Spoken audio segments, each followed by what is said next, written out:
Local news about local people. This is Newslink Indiana. Hello and thanks for joining us on NewslinkIndiana.com for Tuesday, February 14th, 2006. I'm Abby Walton. The announcement of Sallie Mae's arrival in Muncie has city officials excited, but exactly what will the financial impact be on the city? Newslink Indiana's Jason Quick explains. The contract is signed, the announcement's made, now the real work begins. Finding those willing to staff the new Sallie Mae Debt Management Center in Muncie. Now that the festivities have come and gone, the only question is, when will the jobs be available and how much will they pay? Sallie Mae isn't scheduled to begin hiring until August, with the actual opening set for October.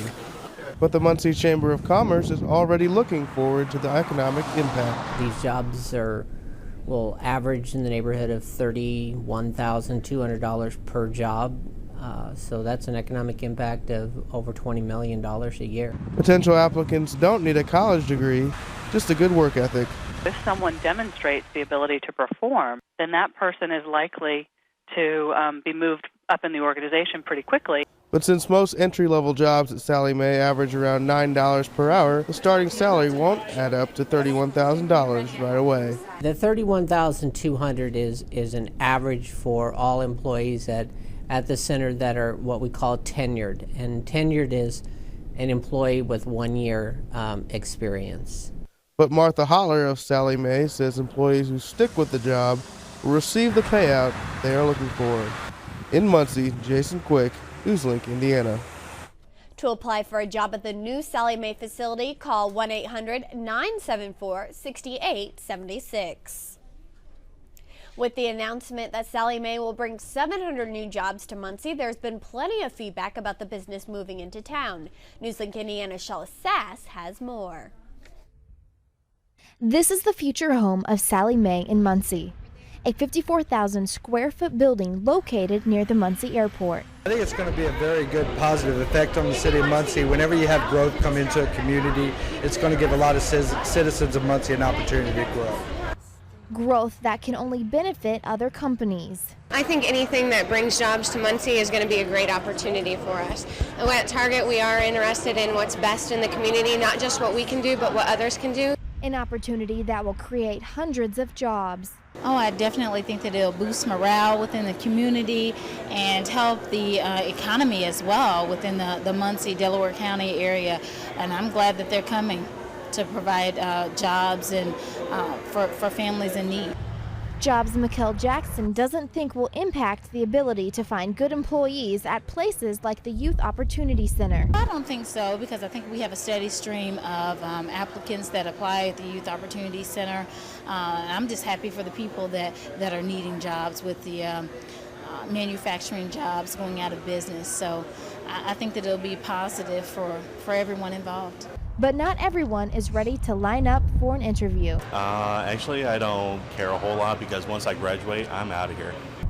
In Muncie, Shella Sass, Newslink, Indiana. Sallie Mae will begin hiring in August or September. And laptop owners can rejoice because Delaware County is now wireless. Sage Telecom has teamed up with Omnicity, Inc. to offer high-speed wireless broadband service to the Muncie and Delaware County area. Muncie Mayor Dan Cannon says this is important to the economic development of Delaware County. That is a huge attractiveness for Delaware County as we look at companies to bring them here. I think from two standpoints. One was for the company to be able to operate with a wireless network, but also then their employees. Omnicity CEO says the service will only need the pre-existing communication towers. Throughout the past 26 years, one Hartford City family has run the coroner's office. But as Newslink Indiana's Laura Warfield introduces you to this father and son team. When Blackford County Coroner Todd Waters leaves his position this November, he may keep it in the family by handing it back to the person who gave it to him, his father. It's my turn to run again because my youngest son lives in our other funeral home at Eaton, so I guess by process of elimination it's back to me. Ted Waters became coroner in 1979, served until his term limits were over, waited 4 more years, and was elected again. In 1998, son Todd took over his dad's role. Quite closely in father's footsteps, should we say. While the Waters men value what they've learned from running the family funeral home, they keep business interests out of coroner cases. When Todd Waters gets called on a coroner's case, he leaves the funeral home and takes his own personal vehicle, just one way to separate the family funeral home from the coroner's duties. Local officials who've worked with both father and son know how valuable they are. They do know the job so well, and I think they understand the position. But whether it's father or son running the show, the Waters family prides themselves on being there for their neighbors. You don't have an answering service. If you call here, you're going to get a warm Waters. And community members can take comfort in that. In Hartford City, Laura Warfield, Newslink, Indiana. So far, Waters is the only candidate to enter the race for coroner. There were more than 90 opportunities to find a job Tuesday at the Ball State Job Fair. Many vendors weren't here for temporary employees, but rather long-term team members.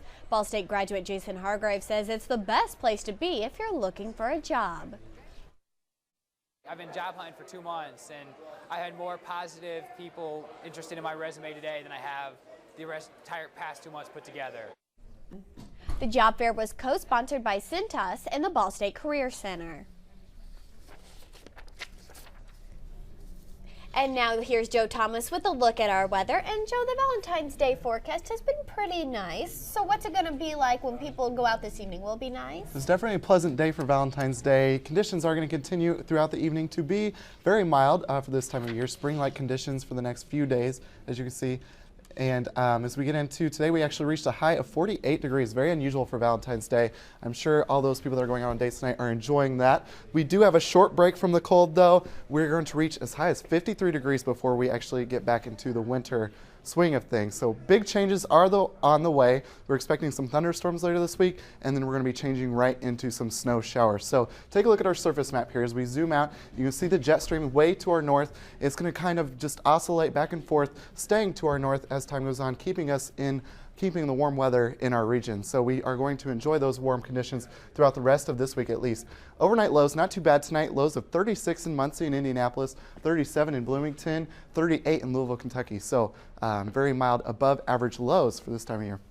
All because of this warm front that's going to be moving through the area tonight, along with a cold front that's going to eventually bring a stationary front, keeping conditions stable throughout the area. Those showers are going to hang around because the stationary front's not really doing much to move things around. But high temperatures, as we take a look at the cloud cover throughout the next few days, you can see it is going to increase tomorrow afternoon, bringing us some afternoon showers into Thursday.